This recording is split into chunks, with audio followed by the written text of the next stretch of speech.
Assalomu alaykum.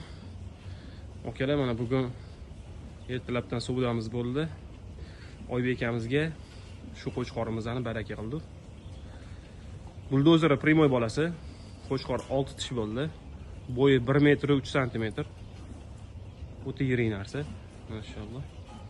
Kecha Samarqandlik akalarimizga Bahodir aka rozi bo'lasiz, 2,5 mingga bermagan edik. Mana shu Oybek akamizga o'zimiz birat $2200 ga baraka bo'ldi. Maşallah. Baxtiyorga ham dastlabki xizmatdilar har doimgidek. Aka, qo'chqorni Hisori Sog'luga qo'shgan oldilar. O'zi Hisori Sog'luga olgan edilar mendan. Arashan qo'chqor qo'shilgan Hisoriga olgan edilar. Bolani yaxshi berganligi uchun Xudo xolasa yana shu Hisori Sog'luga Arashan qo'chqor qo'shishni maqsad qildilar.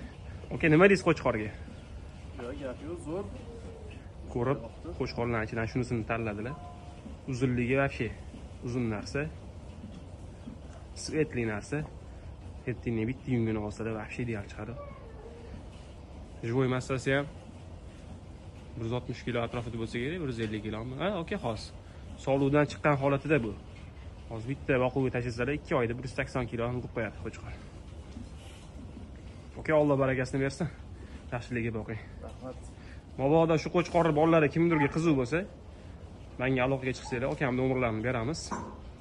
Keyingi yilga Xudo xolasa shu qo'chqor bolalari tushadi.